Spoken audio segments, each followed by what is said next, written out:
Okay, നമ്മൾ ഈ വീഡിയോയിൽ ഡിസ്കസ് ചെയ്യാൻ പോകുന്നത് statement of cash flow statement in direct method proforma of cash flow statement എങ്ങനെയാണ് ഒരു ക്യാഷ് ഫ്ലോ സ്റ്റേറ്റ്മെന്റ് ഇൻഡയറക്റ്റ് മെത്തേഡിൽ സ്റ്റേറ്റ്മെന്റ് മാത്രമാണ് ഈ വീഡിയോയിൽ നമ്മൾ ഡിസ്കസ് ചെയ്യാൻ പോകുന്നത്. ഇന്ന് cash flow from operate activity indirect method അഥവാ ഓപ്പറേറ്റിംഗ് ആക്ടിവിറ്റീസ് നമ്മൾ തൊട്ട് മുമ്പത്തെ ഇതിൽ പഠിച്ച അതേ കാര്യം തന്നെ. Net profit before taxation, then non-cash and non-operating items, depreciations, preliminary expense in the write-off, transfer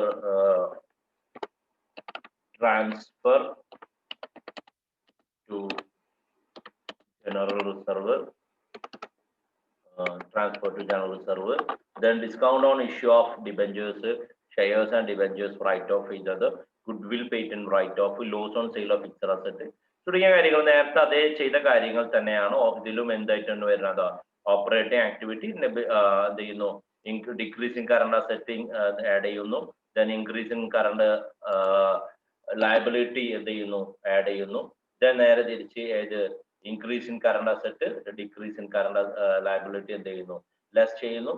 cash generator from operations, അതിൽ നിന്ന് income tax, then extra ordinary item, then അഥവാ proceeds cash flow before extra ordinary item, then proceeds add ചെയ്യുന്നു.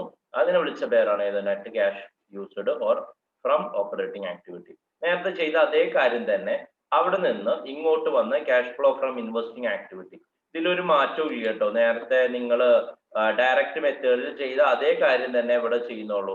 ആകെ indirect method and direct method തമ്മിലുള്ള വ്യത്യാസം എന്ന് പറയുന്നത് ഈ ഓപ്പറേറ്റിംഗ് ആക്ടിവിറ്റി കാൽക്കുലേറ്റ് ചെയ്യുന്നതിലുള്ള വ്യത്യാസം മാത്രമാണ് ക്യാഷ് ഫ്ലോ സ്റ്റേറ്റ്മെന്റിലുള്ളത്. ഇവിടെ purchase of fixed asset less ചെയ്യുക, അപ്പോൾ നെഗറ്റീവ് ഫിഗർ ആണ്. പർച്ചേസ് ഓഫ് ഇൻവെസ്റ്റ്മെന്റ്, അപ്പൊ നമുക്ക് വരുന്ന പൈസകൾ ഏതൊക്കെയാണ്? Proceeds from sale of equipment, interest received, sale of investment, sale of proceeds of fixed asset. Fixed asset എന്ന് എഴുതിയാൽ മതി. സെയിൽ ഓഫ് പ്രൊസീഡ്സ് എനിത്തിങ് ആവാം, മെഷീനറി ആവാം, ലാൻഡ് ആവാം, പ്ലാന്റ് ആവാം, ഏതും ആവാം. ദെൻ ഡിവിഡൻഡ് റിസീവ്ഡ്, ഇവിടെയും എടുക്കാം അല്ലെങ്കിൽ ഇവിടെയും എടുക്കാം, നിങ്ങൾക്ക് എവിടെ എടുത്താലും കുഴപ്പമില്ല. ദെൻ അതിനെ വിളിച്ച പേരാണ് ഏതാ, ചിലപ്പോൾ നെറ്റ് ക്യാഷ് യൂസ്ഡ് ആവാം, ദെൻ ഇൻവെസ്റ്റിംഗ് ആക്ടിവിറ്റി ആവാം. ദെൻ നേരെ ഇതിലേക്ക് പോകുന്നു, cash flow from financing activity. Proceeds from share capital positive figure ആണ്. Then repayment of share capital എന്ത് ഫിഗർ ആണ്? നെഗറ്റീവ് ഫിഗർ ആണ്. ദെൻ നമുക്ക് issue of debentures and loans തുടങ്ങിയ കാര്യങ്ങൾ എന്തായിട്ട് വരുന്നു? പോസിറ്റീവ് ഫിഗർ ആണ്. Repayment of long term borrowings, നമ്മൾ എന്ത് ചെയ്തു? തിരിച്ചു കൊടുത്തു, പൈസ തിരിച്ചു കൊടുത്തു, നമ്മളെ കയ്യിൽ നിന്ന് എന്ത് പോകും? പൈസ പോകും, നെഗറ്റീവ് ഫിഗർ ആണ്. ഡിവിഡൻഡ് പേയ്മെന്റ് നടത്തേണ്ടി വന്നു, നമ്മളെ സംബന്ധിച്ചിടത്തോളം അത് എന്ത് ഫിഗർ ആണ്? നെഗറ്റീവ് ഫിഗർ ആണ് അല്ലെ. നമ്മളെ കയ്യിൽ നിന്ന് പൈസ പോകും, നമ്മളെ കയ്യിൽ നിന്ന് പൈസ പോകുന്ന ഓരോ കാര്യവും നമ്മൾ എന്താക്കി എടുക്കുക? നെഗറ്റീവ് ഫിഗർ ആക്കി എടുക്കുക.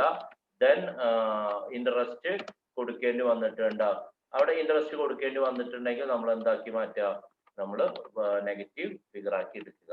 ദെൻ ഇതിനെ വിളിച്ച പേരാണ് ഏതെന്ന് പറയുന്നത്? നെറ്റ്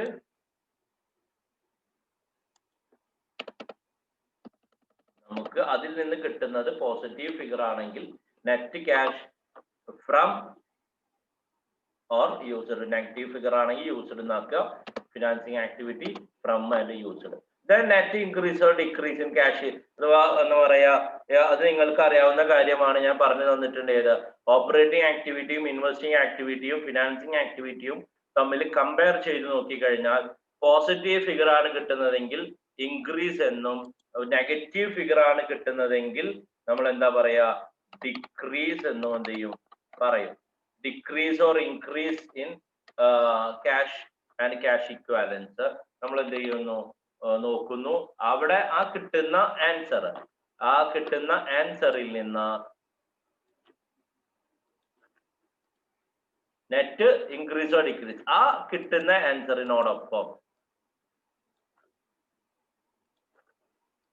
ആൻസറിനോടൊപ്പം എന്ത് ചെയ്യുന്നു? നമ്മൾ നേരെ ബിഗിനിങ് പീരീഡിലുള്ള ക്യാഷ് എന്ത് ചെയ്യുന്നു? ആഡ് ചെയ്യുന്നു. അപ്പോൾ നമുക്ക് കിട്ടുന്ന ആൻസർ ആണ് ഏതാ?